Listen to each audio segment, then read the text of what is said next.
प्रातस्मरामि हृदि संस्फुरदात्मतत्त्वं सच्चित्सुखं परमं सगतिं तुर्यं यत्स्वप्नजागरसुषुप्तमवैति नित्यं तद्ब्रह्म निष्कलमहं न च भूतसङ्गः।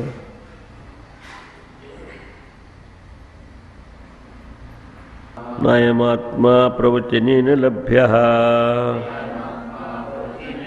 न मेधया न बहुना श्रुतेन यमेवैष वृणुते तेन लभ्यः तस्यैष आत्मा विवृणुते तनुं स्वाम्। आता हृदयस्थ असलेला हा परमात्मा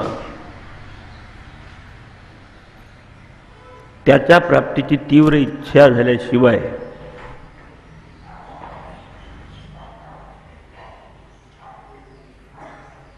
प्रचितीला येत नाही। व्यवहारात देखील हाच नियम आहे की ज्याच्या बाबतची आपल्या हृदयात तीव्र इच्छा असते त्या दृष्टीने आपण प्रयत्न करत असतो, जे प्रयत्न करतो ते आपल्याला प्राप्त होतं। पण सर्वसाधारण माणसाची भूमिका बाकीच्या कामना इतक्या असतात, बाकीच्या वासना इतक्या असतात, ही वासना दबून जाते।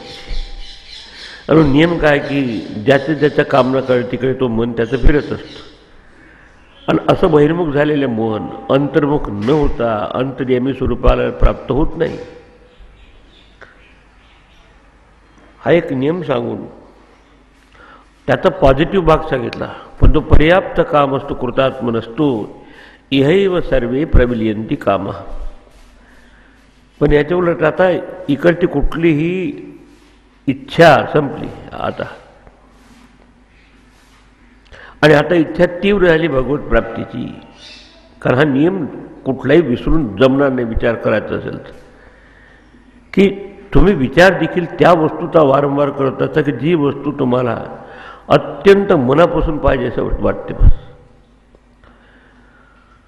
असं ज्याचं अंतःकरण शांत झालं, शुद्ध झालं, आता बाकीच्या काही इच्छा राहिली नाही।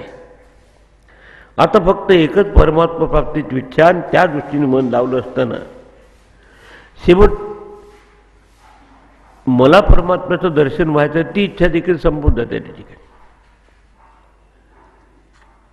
आणि शेवट तो आप्त काम असते का असतो, तो आप्त काम होतो, म्हणजे पूर्ण काम होतं त्या ठिकाणी आपल्या स्वरूपात।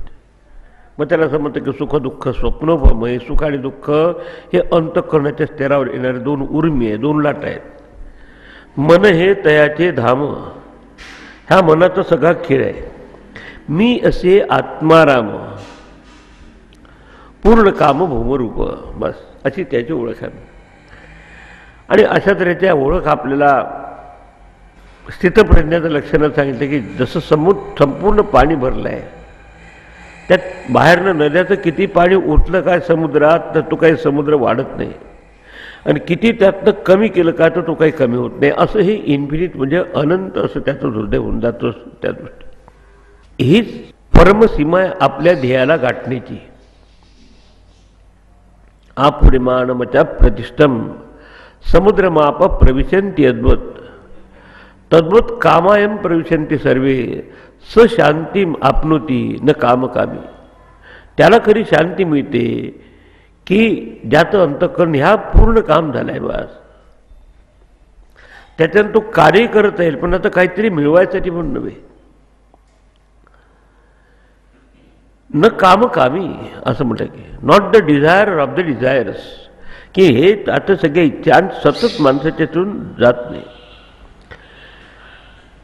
आणि ह्या दोन सुटल्या की ममत्व आणि अहंकार दोन्ही सुटतो। निर्ममो निरअहंकारः स शांतीमध्ये गच्छति विहाय कामान्य सर्वान पुमान शरती निष्पृह। अशा भूमिकेला प्राप्त झाल्या बस तोच त्याला प्राप्त होतो। याच्या संदर्भात सांगितलं की हे जोपर्यंत बल प्राप्त होत नाही किंवा जोपर्यंत ही भूमिका प्राप्त होत नाही तोपर्यंत नुसतंच प्रवचन ऐकून काही प्राप्त होत नाही। हे प्रवचन सत्संगती हे उपाय आहे मनाला वारंवार ती दिशा देऊन आपली निष्ठा दृढ करण्याच्या दृष्टीने। का वारंवार ऐकलं म्हणजे आपण विचार करायला लागतो, तेव्हा आपल्या मनाचं इन्व्हॉल्वमेंट होते। आता आपल्याला काय मिळेल, वायकायला मिळतं संसारात, बाकीच्याच गोष्टी. तर उलट ही चांगली साधन आहे. पण नुसतं हे समजा नुसतं ऐकलं साधकांनी आणि त्याच्यानंतर स्वतःचं त्याचं इन्व्हॉल्वमेंट नसेल, साधन नसेल, तर काय करणार श्रवण करून, या अर्थाने म्हटलं आहे. असं म्हणतं सगळ्या संतांनी आपल्या गुरुपासून ऐकूनच हे ज्ञान प्राप्त केलं श्रवणाने. आणि इथं म्हणतात नुसतं श्रवणाने होत नाही, शब्दशः वाचन तर घेऊ नका, नाही तर कोणी काही साधनच करणार नाही. पण नुसतंच आपलं श्रवण केलं आणि त्याचा आपण काही विचार, निधिध्यासन, चिंतन काही केलं नाही, तर 2 कृपेपर्यंत जाईल तो. ईश्वराच्या कृपेने त्याला ऐकायला मिळेल, त्याच्यातून अंतःकरण जरा शुद्ध शांत असेल तर शास्त्राची कृपाही त्याच्यावर होईल. गुरु देखील त्याला उपदेश देतील, इतकं सगळं आलं. पण त्यानुसार जागा होण्याचं त्याने जर काम केलं नाही तर अगदी देवळाच्या मंदिराच्या जवळ गेलो दारापाशी, पण पडदा असल्यामुळे अजून दर्शन झाले असं बोल त्याची भूमिका. म्हणून नुसतं हे करून पण काही आपलं स्वतःचं साधन, थोडक्यात सांग काहीतरी साधन केल्याशिवाय जमत नाही. इव्हन वेदांत देखील जरी साध्य वस्तू परमात्मा किंवा सिद्ध वस्तू आहे, तरी पण या अंतःकरणाची त्याला अनुकूल असल्याशिवाय त्याचं अनफोल्डमेंट, त्याची एकरूपता आपण अनुभवत नाही. आणि मग त्या ठिकाणी दोन्ही, तिसरा जो भाग आहे तो अननोन घटक आहे, आपल्याला माहित नाही कशामुळे असं होतं. बस यम एव एष वृणते तेन लभ्या, की जो त्याला वरण करतो, जो त्याला माळा घालतो, आता तो जो त्याला निवडतो त्याची, की हेच आपलं खरं जीवनाचं प्राप्त आहे, बाकी तर ठीक आहे व्यवहार आहे म्हणून, त्याला तो लभ्य होतो, त्यालाच प्राप्त होतो, त्याला आत्मा विरुद्ध असं मागच्या सांगून टाकलं. थोडक्यात सांगायचं म्हणजे आधीच साधनेची पूर्वतयारी झाल्याशिवाय हे फलित होत नाही. कॅमेऱ्यामध्ये देखील आपल्याला तुम्हाला जर फोटो बरोबर यायचा असेल तर ॲडजस्टमेंट बरोबर झालं पाहिजे, त्याचं लाईट, त्याचं ॲपरेचर, त्याचं बरोबर, नाही तर अर्धवट घेतलं तर मानच येणार नाही, हात पाहिजे, काय करणार. आता ते सगळं केलं पण क्लिकच केलं नाही तर फोटो येईल का. तर तसं ह्या सगळ्या गोष्टी जाऊन येणं म्हणजे तेच आपल्यावर खरी, आपण त्याला निवडणं म्हणा किंवा त्या ईश्वराच्या कृपेने निवडणं, दोघांचा अर्थ एकच आहे. त्याला आपणहून परमात्मा आहे तसं त्याला स्वयंप्रकाश आहे परमात्मा, त्याला काही नवीन प्रकट करावं नाही. तसं ढग बाजूला झाले की सूर्य आपणहून प्रचितीला येतो, तसा हा आत्मसूर्य त्याच्या प्रचितीला येतोही सांगितलं. सुरुवातीचे दोन ओळी जरा निगेटिव्ह आहे, नकारात्मक, हे मिळत नाही. पण शेवटची ओळ तुम्हाला ग्वाही देणारी आहे की असं जर साधन तुमचं बरोबर केलं, आणि म्हणून काही वेळेस आपल्याला कोणाचं गाईड असल्याशिवाय किंवा शास्त्रात आधार असल्याशिवाय आपली साधना बरोबर आहे की हेही समजत नाही. तर असं त्याच्यात हे समायोजन बरोबर झालं असेल तर त्याला आपणहून आत्मतत्वाची उपलब्धी किंवा प्रचिती किंवा अनुभूती किंवा साक्षात्कार येतो. तसा आता त्याच्यासारखा दुसरा शब्द आहे की ठीक आहे, माणूस सगळा विचारतो, इव्हन उद्या श्रवण म्हणून सगळं झालं, पण त्याच्यात त्यांनी विद्येनी किंवा चिंतनेनी आत्मबल जर त्याचा जो नसेल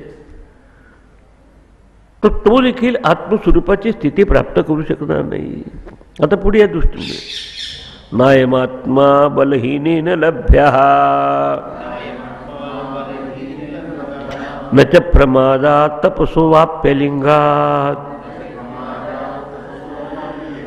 एतेरुपाये यतते यस्तु विद्वान् तस्यैष आत्मा विशते ब्रह्मधाम.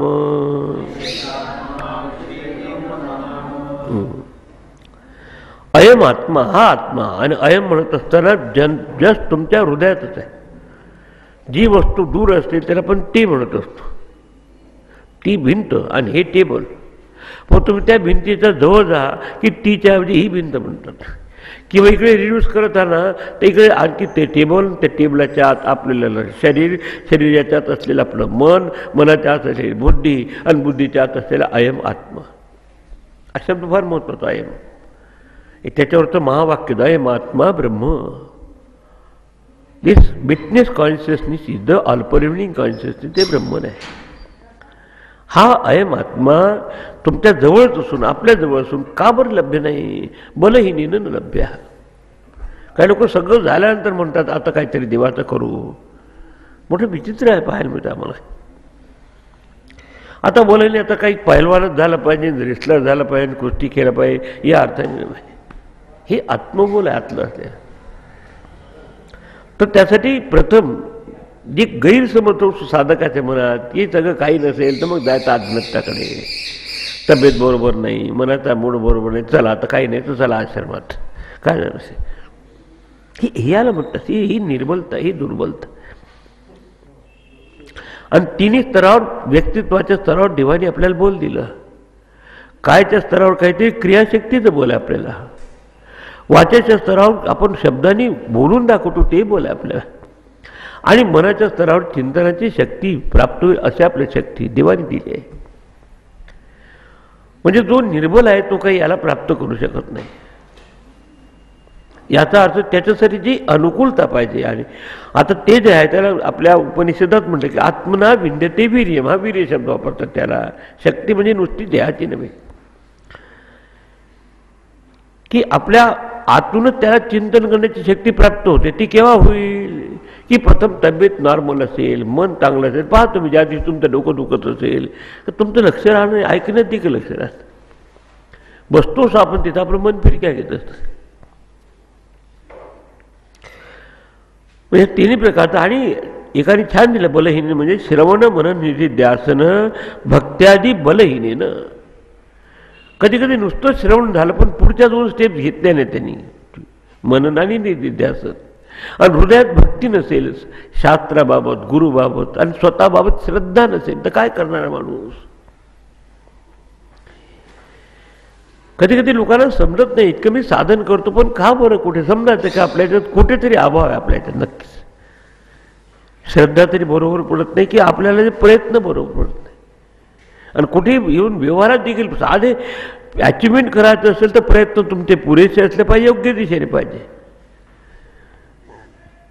तर हे जे योग्य दिशा आणि योग्य प्रयत्न नसेल, काहीतरी अधुरं करत असेल तर त्याला म्हणतात बलहीनता. म्हणजे साधनेची बलहीनता. आणि शेवटचं खरं साधन हे श्रवण मनन निधिध्यासन, हृदयात सद्गुरूबाबतची भक्ती, शास्त्राबाबत असलेली श्रद्धा, तेव्हा तो प्राप्त करू शकतो. श्रद्धा, भक्ती, ध्यानयुगात आणि मग नंतर अवयी ही शब्द वापरत ज्यांनी, नुसतं नाही आहे.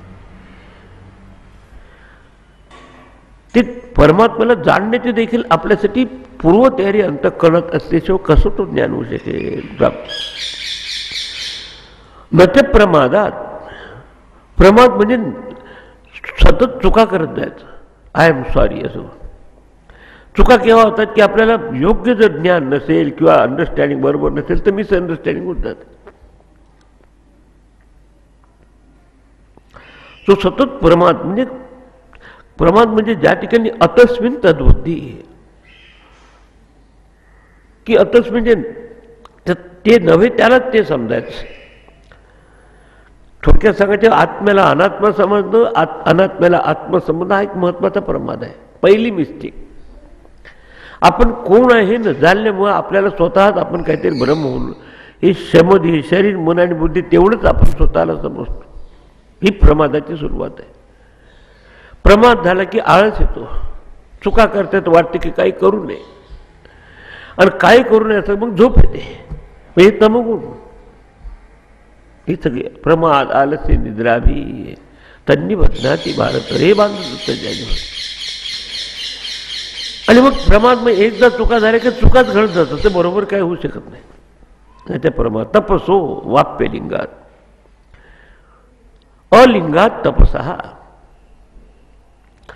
काही लोक तपश्चर्या करतात, खूप काही उपास तपास करणार, काही एका पायावर उभे राहणार, काही खाणार नाही, अद्विरू. पण असं अनइंटेलिजंट असलेलं तपस नुसतं ज्यात एनर्जी वाचवण्याच्या ऐवजी तो वाया घालवतो असं जर करतात. यात एक गोष्ट म्हणजे प्रमाद करत असेल आणि अलिंगात तपसा.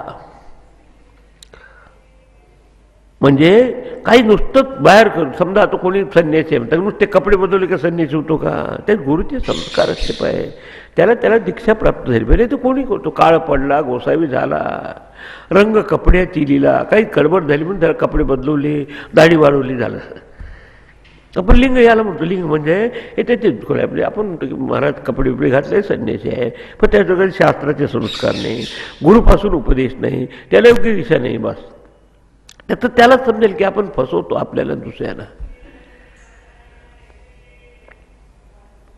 आजकाल कोणी होऊ शकतो, हे कपडे मिळू शकतात कोणी. याला म्हणतात हे अलिंगात तपसा. म्हणजे आणि 3 स्तरातच तप येतं, काही वाचिक आणि मानसिक. ती वाचा 17व्या अध्यायात येणार तुम्हाला.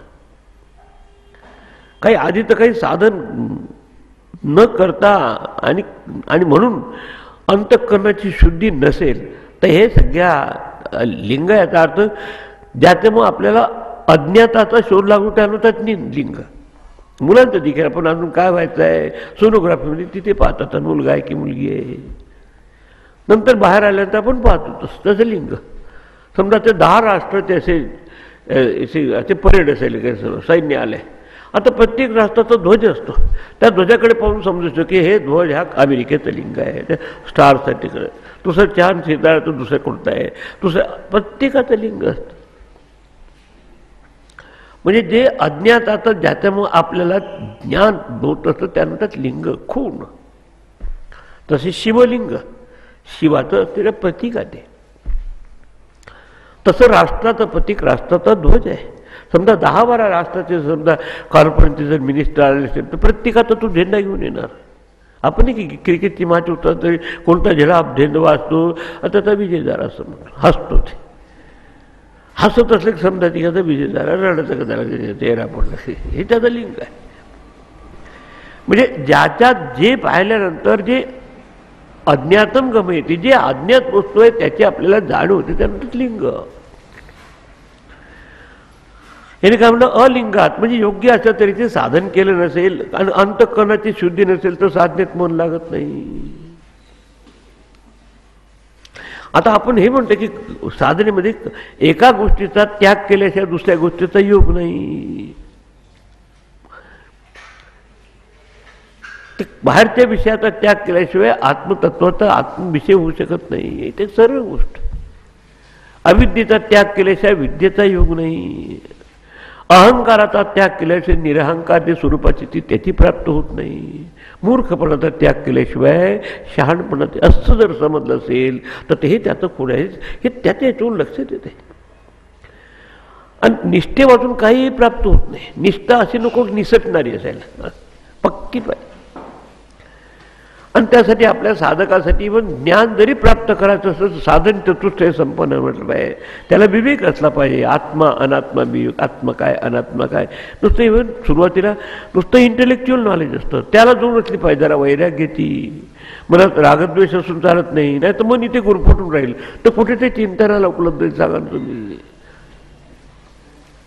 आणि तुम्हाला कालच सांगितलं की एका वेळेस एका माणसाचं मन एकाच वासनेने प्रभाव येऊन काम करत असतो. आणि जेव्हा असं मन बाहेर असेल तिकडे कसं येणार. आधीच सांगितलं की ज्या ज्या प्रकारच्या कामना असेल तिथे जातो.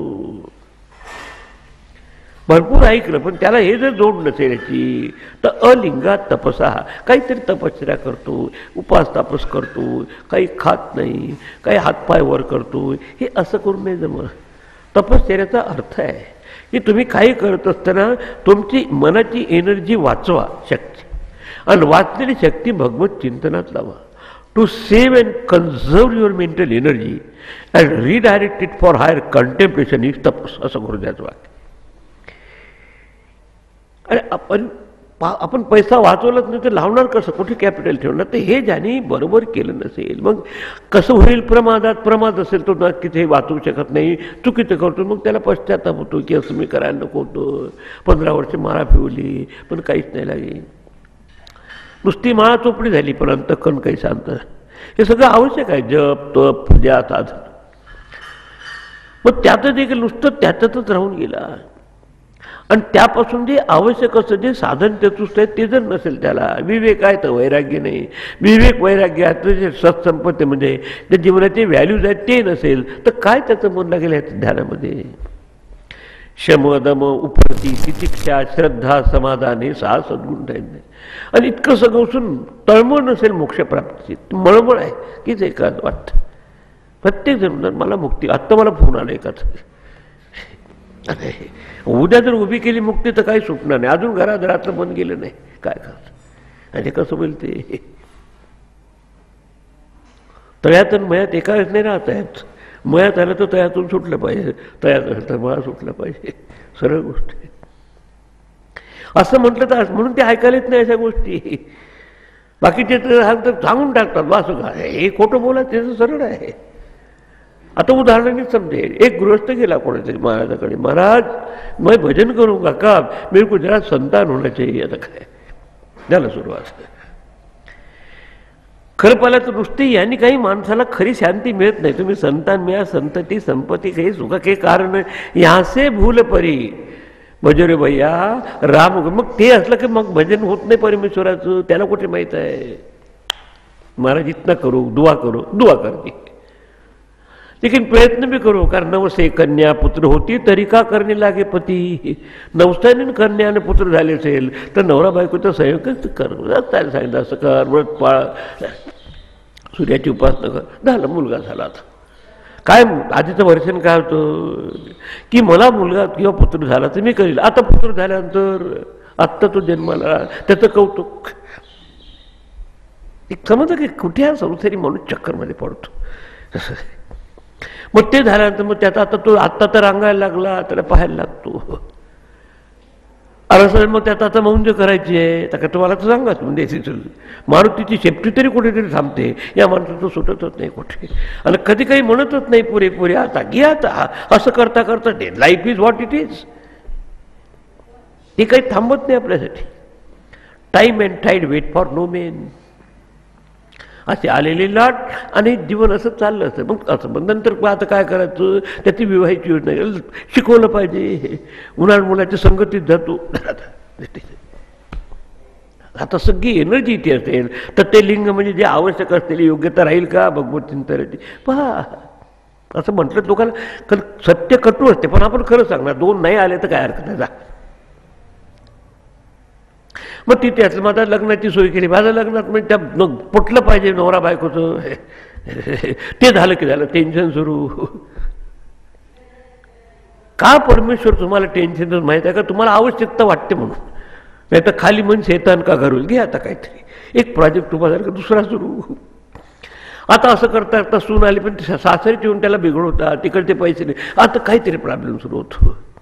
त्याच्यानंतर त्याला काहीतरी धंदा करून दिला पाहिजे पार्टनरसाठी. अरे देवाच्या देवा, सगळं माइंड त्यात याला म्हणतात की एनर्जी आता वाचते अशात की कमावतो एनर्जी झाली. अशी एनर्जी गमावली त्याला त्यात राहील का विवेक वैराग्य, आत्म्याचं चिंतन, कशाचं चिंतन करेल. ऐकलंय भरपूर.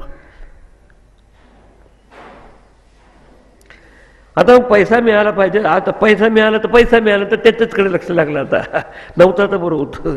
काही लोक म्हणतात एवढा पैसा मिळेल तुम्हाला डोनेशन देईल, हातात आल्यानंतर डोनेशन द्यायचं जमत नाही. हे खोटं आहे का. आता ते दिल्याशिवाय देवही देत नाही त्याला. आता काय करणार, इकडून तिकडे गेला तर असा असा बिलकुल. आणि मग असा बिलकुल त्यानंतर काऊन गेल्यासारखं म्हणजे असं काही तापून सर आता काय करा म्हणतो. मग खूप झालं तर काय जाऊ असं वाटते कुठतरी आश्रमात जाऊन बसावं. आता आश्रमात जाऊन आणखी तिथं काही प्रॉब्लेम तिथे आणून इम्पोर्टेड प्रॉब्लेम करची. अच्छा जो एनर्जी आहे तेव्हा नाही आम्हाला ते व्हरायटीत भेटतात की येऊ आता कशाला येऊ, तब्येती बरोबर आहे तोपर्यंत मग करणार हे करणार. अरे देवा देवा बोलून दाखवणे पण असं डोळ्यासमोर उभं होते चित्रण आणि ते समजता येतं की हे व्हरायटी याची आपल्यासमोरची. यानंतर अलिंगात म्हणजे आधी मनाची पूर्व तयारी नसताना काय त्याला एकाग्रता होईल, एकाग्र नसेल कसं ध्यान त्याचं लागेल, ध्यान लागल्याचं ज्ञान कसं आत्मसात होईल, मग ध्यान कशाचं लागणार. असं करता करता ना तू झाला पाहिजे. चल तोपर्यंत शरीर आपला धर्म दाखवते. आधी एनर्जी होती तर कधी लावली नाही इकडे. कभी नाया संत चरणे कभी न हरगुण. असा झाला संसाराचा बोध वाहता लागला से मरणाला. आणि हळू आता डॉक्टर सांगतात आता बेड रेस्ट घ्या, टिल यू रेस्ट परमनंटली. घे आता लेख. दिस इज द लाईफ ऑफ ए संसारी मॅन. त्याला माहीत नाही की ही ह्याच्यासाठी हितलाय पण संसार. आणि असं करता करता आता ते शोकांतिकानं सगळं तो पण आता सगळ्या मेडिसिन आजूबाजूला म्हणजे जसं काही समुद्र पटला आहे. ब्लड प्रेशरसाठी एक घे गोळी, दुसरीचं शुगरसाठी दुसरी घे, तिसरं कोलेस्ट्रॉलसाठी तिसरं घे, चौथं कोणा त्याच्यातून आणखी काही एक प्रॉब्लेम झाला, काही गाठ आली आहे का झालं. आधीच हृदयाच्या गाठी त्यात आता तर काय करणार. आणि दवाखाने पडले असतात, फुकटात ॲडमिट करा. आणि लगेच सुरू होतं ते ॲडमिट केलं की 2000 रुपये रूमचं भाडं झालं. पैसे असल्यावर काय घे घालून. आता हे सगळी एनर्जी कुठे लावली. एनर्जी नव्हती नाही पण याला घालवलेली का नाही. आता हे त्याचे संतात वाचलं म्हणजे असं वाटतं की काय त्यांची दृष्टी होती. धनदारा सुत नाती पोती व्याप करून बसला. चांगला वागला का कोणाशी प्रेम न केले शेजावरी दुसऱ्या पाहुणे हसला हसला हसला. आता स्वतःला हसायची पाहिली. असं करताना हरिभजनाला वेळेची नव्हती, भगवत चिंतनाला वेळ नव्हती. झालं अलिंगात म्हणलं गेले. का होत there is no problem in the philosophy and philosophical vision. पण ते कोण करायचं म्हणजे हे तयारी तर पाहिजे मनाची. कुठे वेळ असतो माणसाला. म्हणून कॉम्प्रोमाइज करतात. सत्संगाला जायचं का अरे दुसरा जर चान्स आला तर नाही अच्छा नाही. आणि मग आलेला चान्स गमावतो. मला उत्तर काशी ठिकाणी सांग कधी न येणारे माणसं 4-5 वेळा तरी मी ऐकलं. मी आपलं म्हणतो तुम्ही दरवर्षी म्हणत जा, मी ऐकत जातो. मला तर काही करायचं नाही, तुम्ही आता मी तर काय म्हटलं नाही या म्हणून. मला माहिती आहे आपण या म्हटलं तरी ते काहीतरी कारण सांगतात. ते लोक इतके बुद्धिमान असतात आमच्यापेक्षा की काही सांगण्याचे मार्ग नाही. जाऊ दे. कारण आम्हाला कधीतरी चान्स मिळतो की साधकाबरोबर साधनेला. एक दिवस अमृतासारखं स्वामीजी यावर्षी मी नक्की येणार. भावा छान. फॉर्मही पाहायला भरलेला.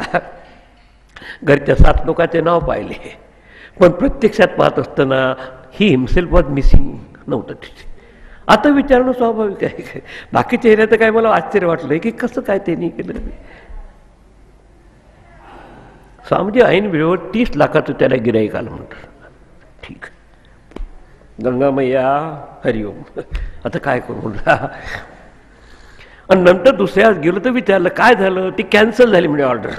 आधी विचार काय केला की 2,000चं तिकीट लागणार आहे. त्या कोणतं ते काही 2,000-3,000 त्याच्यासाठी 30 लाख. बाबाही काही माणूस ही वासना असते तर कुठे आहे. पक्क पाहिजे माणूस. वन शुड बी अनकॉम्प्रोमाइजिंगली ऑनेस्ट की नाही काय आता ज्ञान जवळ का जिलेबी खावा हे करा तेव्हा जमते ते. नाही तर काही येऊन जाते इथे. हे अशा याच्यातून झालं. मग काय की एकाग्रता सापडत नाही. साधन भरपूर केलं आहे पण ते काही बरोबर होत नाही. आणि त्यात त्याला कॉम्प्रोमाइजमध्ये तडजोड करायला लावते. आणि मग त्याच्यातून प्रमाद होतात. हे एकमेकाचे संबंध आहे.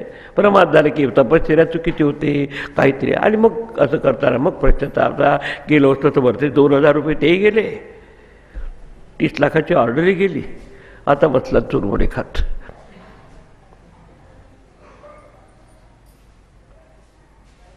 दिस इज द व्हरायटी. आणि इतके आसक्त होतात त्या 24 गुरुमध्ये.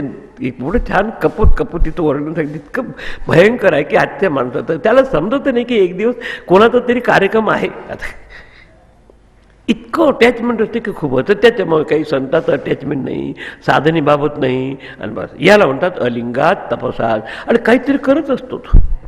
पोथी वाचेल, जप करेल पण सगळं मन कुठे जाईल. त्या सबकॉन्शियसमध्ये या वासना असतात त्यात बस.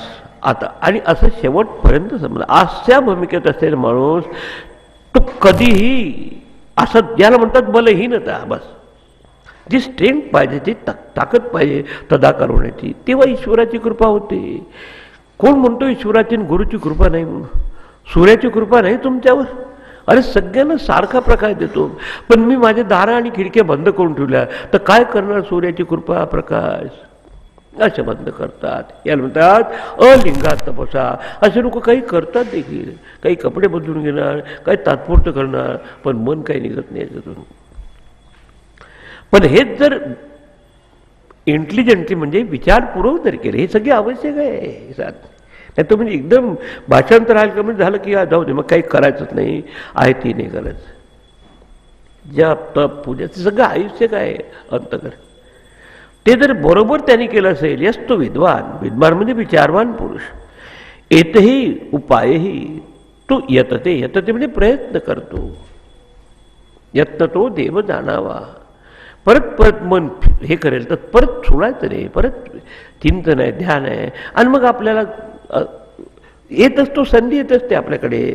पण असं वारंवार तो करत असेल तर दार उघडेल ईश्वराचं.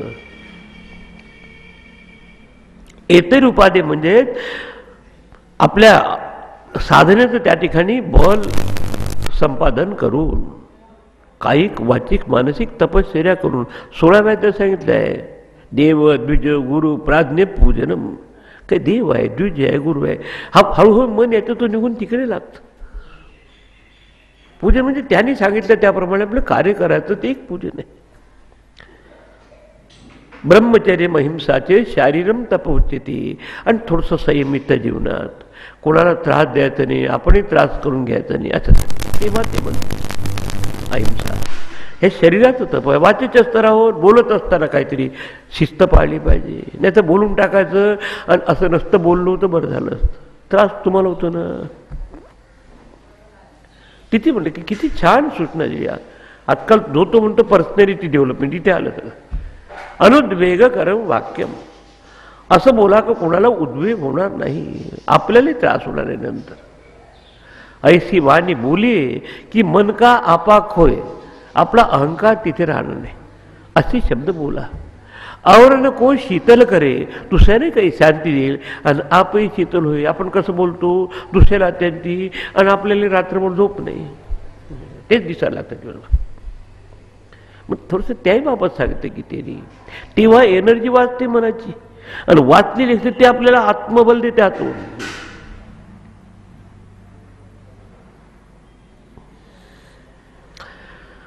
सत्यम प्रिय हितम चेत. खरं असलं पाहिजे, प्रियकर असलं पाहिजे, हितकर असलं पाहिजे. सत्य असेल पण कोणाला लागणार असेल तर नका बोलू, चुपचाप. कोणाच्या वेळी तिरपे आहे, आता काय सांगत बसतात, मुद्दाम त्यांनी केली का तिरपे? चुप राहा, त्याला काय.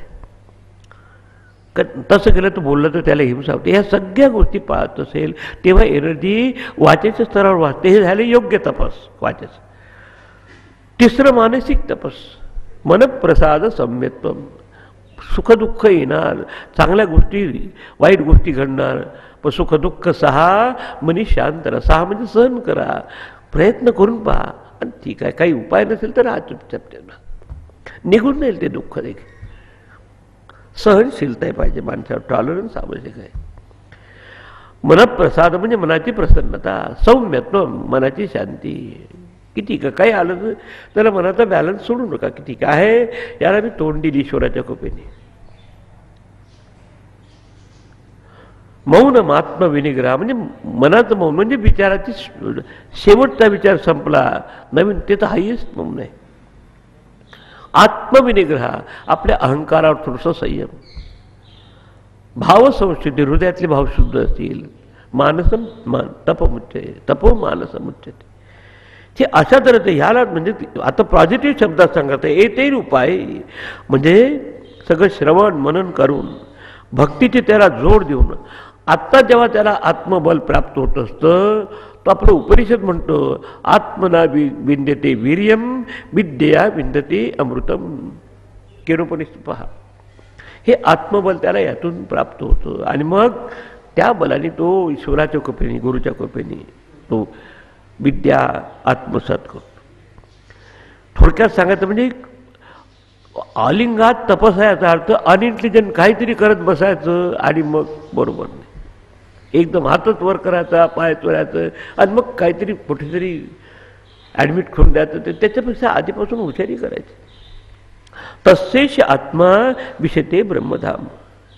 एवढं समायोजन ज्या साधकांनी केलं असेल, ह्या योग्य उपायाने केलं असेल, प्रयत्न करत आहे, श्रद्धा आहे, भक्ती आहे, ध्यानयोग आहे, आणि सतत परत परत मन किती केलं तरी आपल्या स्वभावानुसार ते फिसलणार, असं परत लावत आहे तरी. या उपायाने असा सुबुद्धपणे जो प्रयत्न करतो, विचारपूर्वक तो प्रयत्न करतो, त्याला हा आत्म्याची एकरूपता विशते ब्रह्मधाम. आत्मा हेच ब्रह्म आहे असं म्हणून अब्रह्मधानम विशते. एवढं तर तुम्हाला समजलं की हे आकाश उपाधीमुळे भिन्न वाटतं आपल्याला. घटाची उपाधी असेल तर घटाकाश म्हटलं, चार आश्रमाचे आश्रम आकाश म्हणते किंवा मठाकाश म्हटलं. आता समजतं की आपल्यामध्ये असलेले आत्मतत्व हेच ब्रह्म आहे, याला म्हणतात विशते ब्रह्मधाम. जसं लोटावर पाणी आपण जर समुद्रात टाकलं तर काय होतं, समुद्रच होऊन जाते, वेग राहत. पण त्याच्यासाठी साधन कसं करताना समजून केलं पाहिजे आणि म्हणून कुणाचं तरी मार्गदर्शन करून योग्य दिशेने केलं पाहिजे. मार्गदर्शनही मिळेल, शास्त्राचे शब्दही ऐकायला मिळेल, पण योग्य भूमिकेतून जर केलं तर त्याला ह्या आत्मबलाने आत्मस्वरूपाची ब्रह्मस्वरूपाची स्थिती प्राप्त होते. आता पुढे चला. आता या ब्रह्मप्राप्तीचं स्वरूप कसं असतं त्याचा आता महिमा पुढच्या 5व्या मंत्रामध्ये सांगत आहे. कोणी केलं का असं प्राप्त, त्याचं ऋषींचं उदाहरण देत आहे. संप्राप्येन ऋषयो ज्ञानतृप्ताः कृतात्मानो वीतरागाः प्रशान्ताः ते सर्वगं सर्वतः प्राप्य धीराः युक्तात्मानः सर्वमेवाविशन्ति. आता पॉझिटिव्ह शब्द सांगत आहे सकारात्मक, की येनम संप्राप्य. येनम म्हणजे येनम परमात्मानम, जो सच्चिदानंद स्वरूप परमात्मा आहे त्याला आधीची अंतःकरणाची अनुकूलता करून आत्मबलेनं म्हणजे आत्म्याच्या शक्तीने आत्मचिंतन करून असं प्राप्त केल्यानंतर ऋषया. ऋषी म्हणजे ज्ञानी पुरुष, जे जानंती ती ऋषी, जे आत्मतत्व जाणतात त्यामुळे ऋषी.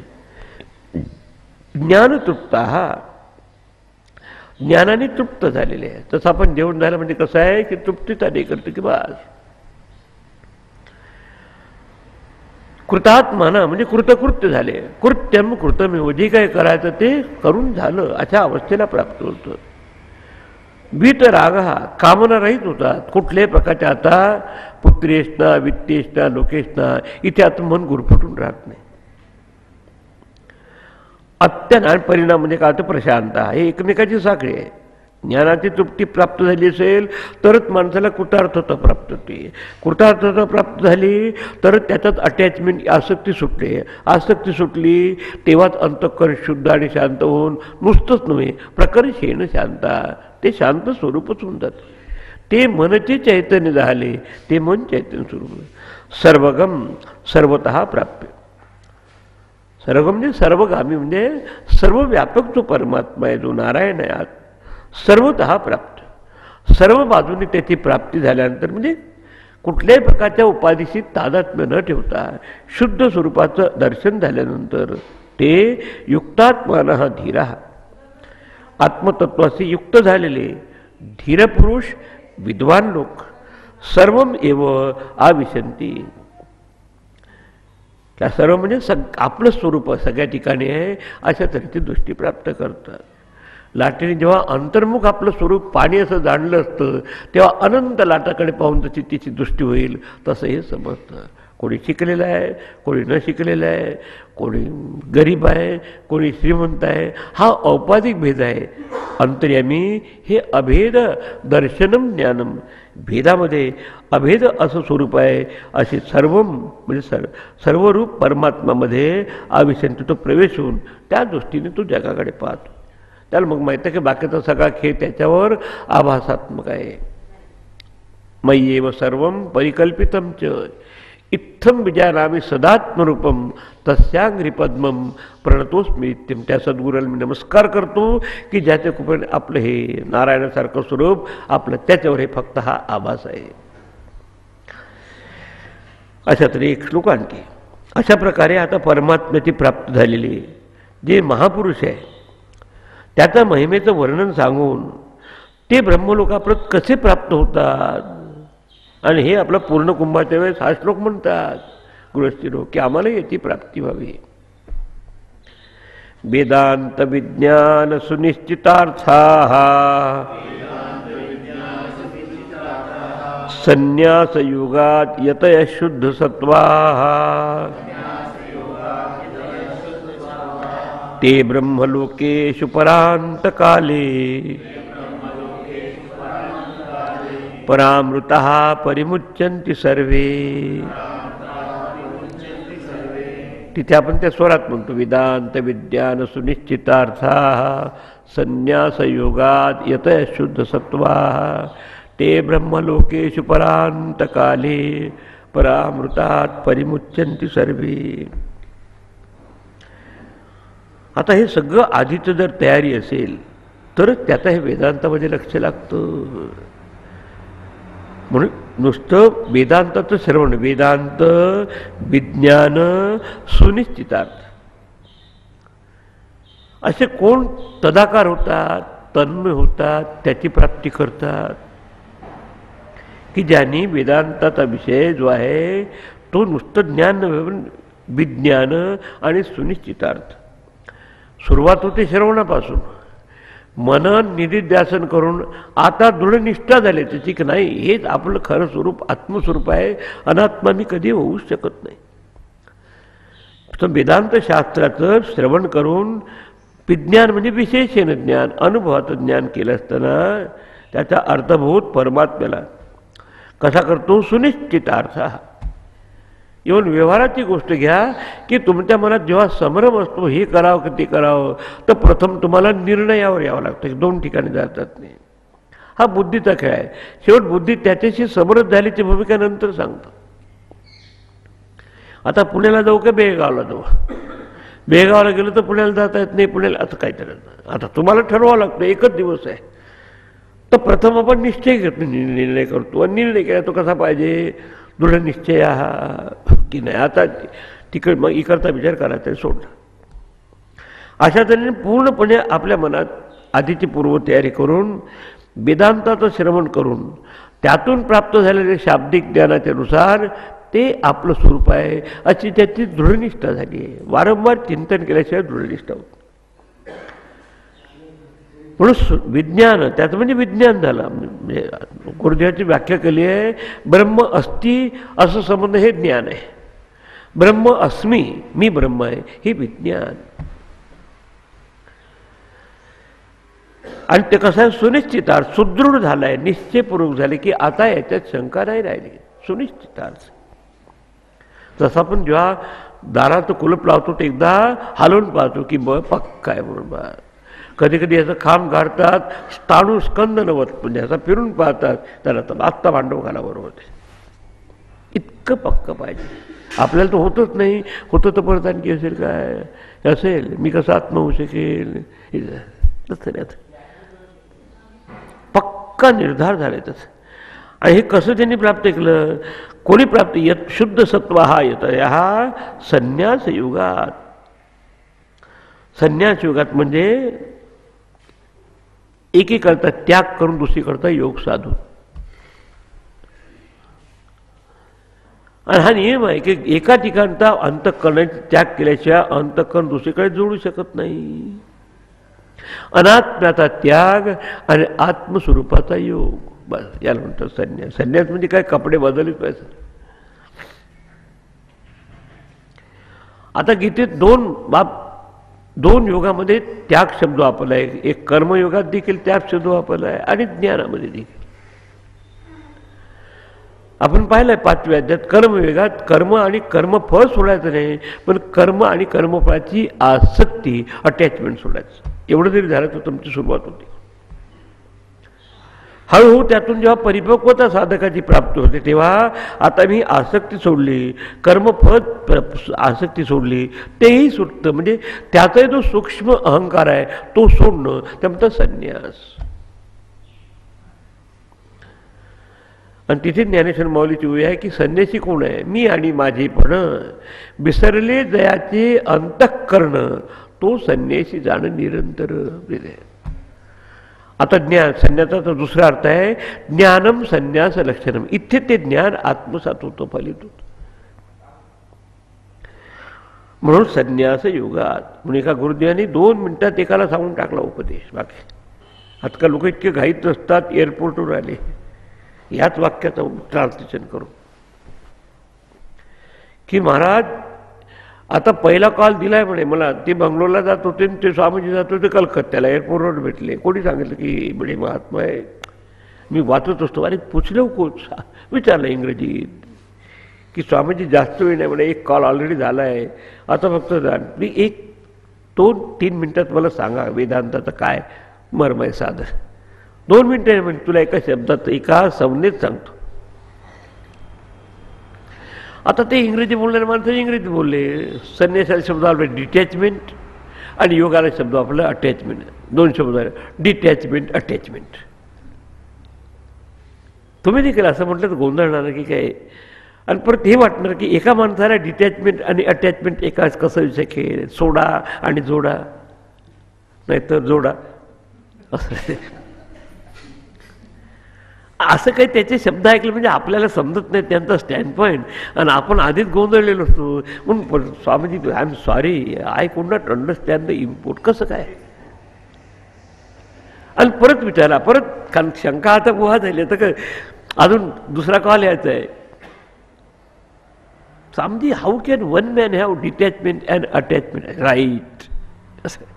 So detachment from the unreal and attachment with the real. जा आता म्हणजे अनात्मभावाशी असलेलं तादात्म्य सोड आणि आत्मभावाशी तादात्म्य जोड. जोड म्हणजे योग. त्यामध्ये म्हणजे किंवा मी हे अनात्मा आहे ही भावना सोडून आपलं आत्मस्वरूप आहे. आणि म्हणून त्या म्हणतात ज्ञानम संन्यास लक्षणम. आत्मज्ञान हे संन्यासाचं लक्षण आहे. कारण आधी टीका केली की कोण नुसतेच काही कपडे बदलते होतं, त्याच्यावर संस्कार आवश्यक आहे शास्त्राची, गुरुचराची. नाहीतर कोणी काही करू शकतो. आजची भूमिका असेल. संन्यास युगात यतया यत्नशीला, प्रयत्न करणारे. कोणते प्रयत्न?